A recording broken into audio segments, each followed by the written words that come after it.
Hey, how's it going? This is Roy from RateMyFuneral.com. That was Rate, by the way. Right, this is a real quick video for one, if you're following a tutorial and you're using R16, and two, if you have Infidio Pro, Infidio or Infidio Dark version 1.4 and backwards. I'm currently working on the new version that will feature the proper features for R16 for Infidio. But for now, here's a quick couple of ways to work around this. Let's hop on in and start somewhere. Okay, so the first thing I'm just going to cover quickly is just if you're following one of the older tutorials from the website or even the current ones, and you're still using R15 and back, then you're fine. However, if you're using R16, then the way I add reflections now is different. So here's an important tip. So let's just create a new texture. And let's just say this texture, I'm making a texture to put on something, and I'm saying, yep, what you need to do is add reflection. Now in R16, you've probably heard a million people bang on about this by now, but reflection has gone, as has specular. We're now left with reflectance. I say left, it's now new, reflectance, and it's great. It is really, really clever. It's a bit of a complicated one to get your head around at first, but once you kind of do, it is pretty cool. I'm not going to do too much on this right now. I'm going to save that for a dedicated tutorial.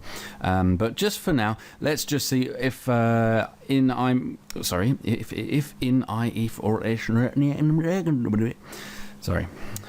if I am doing a tutorial and I say, right, add some reflection, there we go, and now add some Fresnel.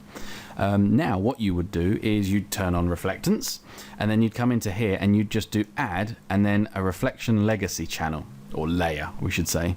And this will pretty much give you what you had before with the reflection. If I say add Fresnel, that's now down here in a drop down, so we just press the plus there, and bang, there's your Fresnel. So you just turn that on. Either of these will work. The dielectric will be fine. We just turn that one on, and this little slider here is how much Fresnel you put on. So you can kind of see that's exactly what we are used to seeing in the oldie style. So you can then go ahead and put that on any of your objects,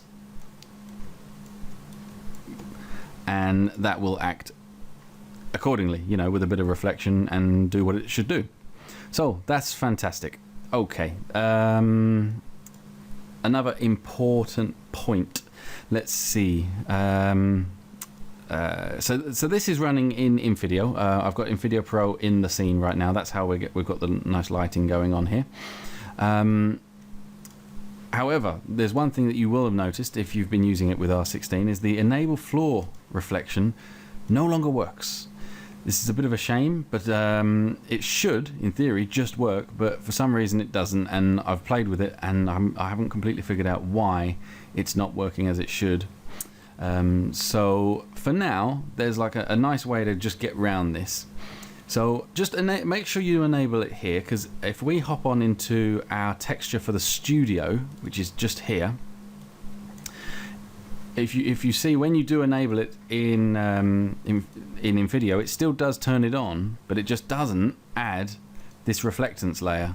So we need to just come in here.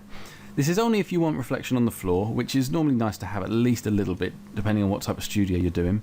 But so we just add, again, a bit of reflection legacy, and then we just use the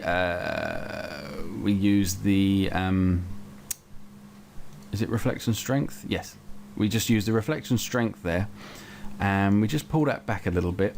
You don't want this too strong. And let's hit render on that and see what we've got. So there you go. You can see that there is a slight. That's a very, very small amount of reflection going on there. The reflection on a lighter coloured studio will show up less than it will on a darker coloured studio, but it does look nice with the new reflectance channel. That's definitely for sure. If we just put this up a little bit more, you can see that will then give us obviously quite a lot of reflection on the floor, and it's reflecting in the reflections and everything. So that's looking pretty cool.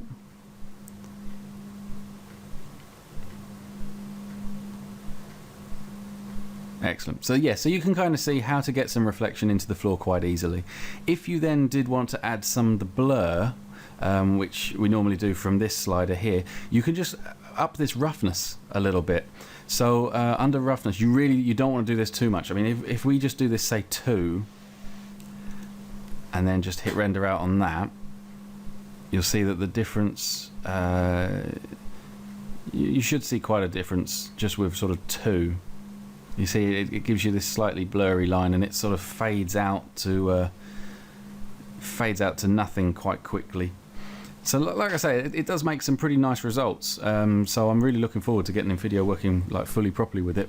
So let's just up this quite a bit. If we were to put this up to say 14 and then hit render, this will be the last one for this, because like I say, I want to keep this short. There you go. So you can see that's now really quite a blurry reflection on the floor, but it looks pretty cool. It looks pretty nice. So yeah, that is just about it. Yeah, okay. So hopefully that just keep you running for now until I get something proper released. And yeah, I'll see you in the next tutorial. Catch you later.